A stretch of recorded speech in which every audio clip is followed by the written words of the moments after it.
TTD మాజీ ఏవిఎస్ఓగా ఉన్నటువంటి సతీష్ గారు అనుమానాస్పదంగా మృతి చెందారు. ఈ సతీష్ కుమార్ గారు ఈ నెల 6వ తారీఖు ఆయన దర్యాప్తులో భాగంగా సిట్ అధికారులు అతన్ని ప్రశ్నించారు. ఆ ప్రశ్నించేటటువంటి సమయంలో ప్రైవేటు వ్యక్తి తనతో పాటు నేర ప్రవృత్తి కలిగినటువంటి ఒక రౌడీ పక్కన పెట్టుకొని అతన్ని విచారించినట్టుగా కూడా వార్తలు వచ్చాయి. ఈ నెల 14వ తారీఖు మళ్ళీ విచారణకు హాజరు కావాలి. గతంలో విచారణకు హాజరైనప్పుడు వైఎస్ఆర్ కాంగ్రెస్ పార్టీకి చెందినటువంటి నేతలపై అనేక ఆరోపణలు చెప్పి ఒప్పుకోవాలని, వారి మీద వాంగ్మూలం ఇవ్వాలని, వారిని ఇరికించాలని విపరీతంగా ప్రెషర్ చేశారు. అతన్ని మానసికంగా క్షోభకు గురి చేశారు. విపరీతంగా అతన్ని ఒత్తిడి చేశారు. ఒక చిన్నపాటి అధికారి ఐఏఎస్ని ఐపీఎస్ని పదుల సంఖ్యలో మందిని ఇవాళ పోస్టింగ్లు ఇవ్వకుండా పక్కన పెట్టినటువంటి ఈ కూటమి ప్రభుత్వంలో ఒక ఎస్ఐ తట్టుకోగలడా? విపరీతంగా ప్రెషర్ చేసి మానసికంగా క్షోభకు గురి చేసి ఈరోజు అతని మరణానికి కారణమైంది ఈ ప్రభుత్వం. ఇది ఖచ్చితంగా ప్రభుత్వం యొక్క హత్య అని తప్పక చెప్పాల్సిందే. ఎంత కట్టు కదా, ఎంత దుర్మార్గమైనటువంటి కథ. మర్డర్ జరిగింది అని వాళ్లే ప్రచారం చేయిస్తారు. ఎఫ్ఐఆర్ కట్టకముందే, పోస్ట్ మార్టం కంప్లీట్ కాకముందే పట్టాభి అనే వ్యక్తి అధికార ప్రతినిధిగా కూర్చొని తెలుగుదేశం ఆఫీస్లో మర్డర్ అని తేల్చేస్తాడు. దాదాపుగా 12:30 రాత్రి ఆ రాయలసీమ ఎక్స్ప్రెస్లో ఎక్కినటువంటి వ్యక్తి ఇంటి నుంచి బయలుదేరింది 7ంటికి. మరి 7 నుంచి 12:30 మధ్యలో ఏం జరిగింది? ఆ రాయలసీమ ఎక్స్ప్రెస్ గుంతకల్లు గుత్తి దాటిన తర్వాత తాడిపత్రికి వస్తుంది. తాడిపత్రికి దాదాపు 5-6 కిలోమీటర్ల ముందు ఈ ఘటన జరిగినట్టుగా పోలీస్ స్టేషన్ పరిధిలో జరిగినట్టుగా చెప్తున్నారు. మరి తాడిపత్రిలో వచ్చినప్పుడు తాడిపత్రికి రైలు చేరుకున్నప్పుడు ఎవరన్నా రైల్వే సిబ్బంది గమనించాలా లేదా? శుక్రవారం రోజే ఈటీవీలో స్క్రోలింగ్లు వస్తాయి.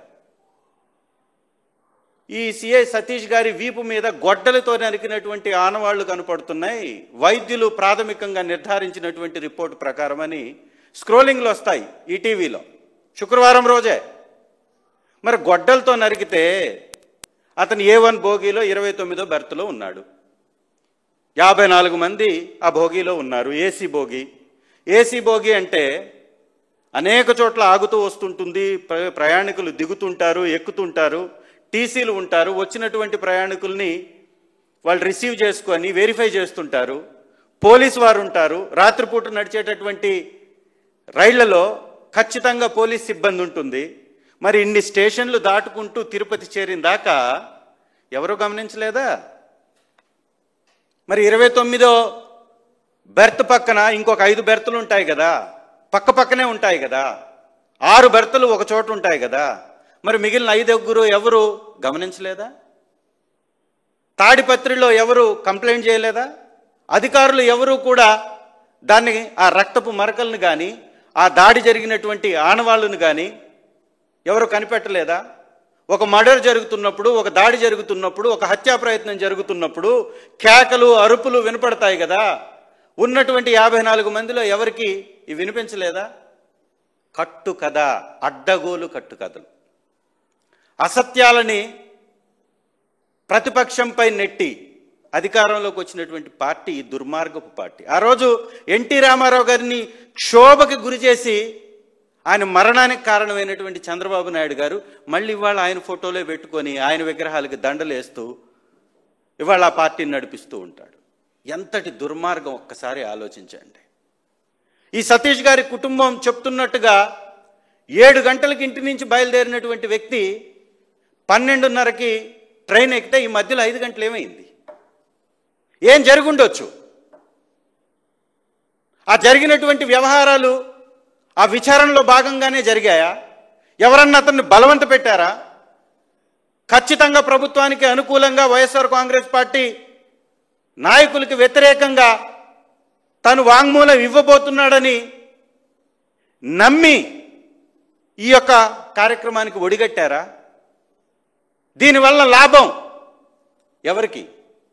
ఖచ్చితంగా ఇది కూటమిలో ఉన్నటువంటి నేతల యొక్క ఆరోపణలను బట్టి చూస్తే ఒక అల్లినటువంటి కట్టు కథ, అక్రమ లిక్కర్ కేసులాగే ఇది మరొక కథ.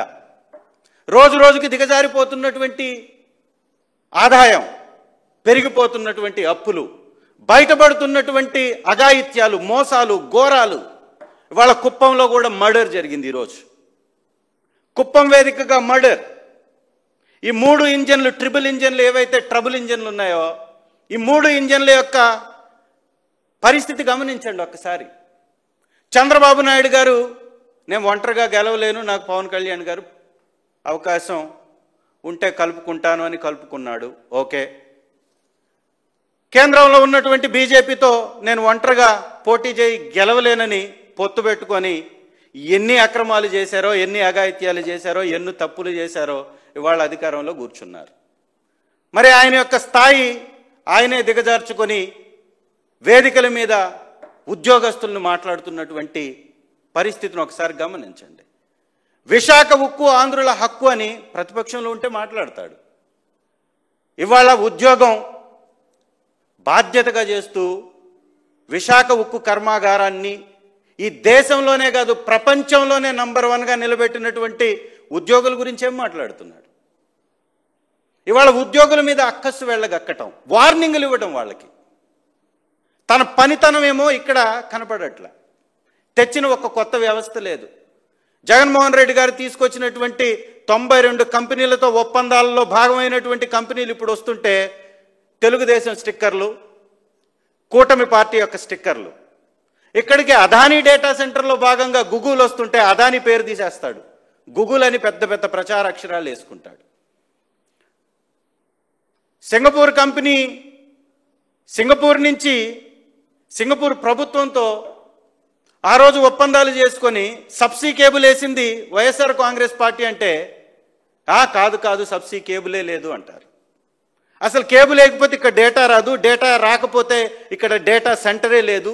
డేటా సెంటర్ అనేది ఇక్కడ పెట్టాలనుకుంటున్నటువంటి ఆలోచన శ్రీ జగన్మోహన్ రెడ్డి గారిది. ఐటీ హబ్గా, ఐటీ ఈకోసిస్టమ్కి, డేటా ఈకోసిస్టమ్కి పర్ఫెక్ట్గా విశాఖ సరిపోతుందని ఆ రోజు జగన్మోహన్ రెడ్డి గారు చెప్తే ఈ పచ్చపత్రికలు, కూలి పత్రికలు, కూలి మీడియా విచ్చలవిడిగా రాతలు రాసింది. ఇవాళ విశాఖలో వచ్చే ప్రతి పెట్టుబడి వైఎస్ఆర్ కాంగ్రెస్ పార్టీ హయాంలో మా ప్రభుత్వంలో జగనన్న గారు ప్రభుత్వం చేసుకున్న ఒప్పందాల్లో 92 ఒప్పందాల్లో భాగమైతే మాది అంటాడు.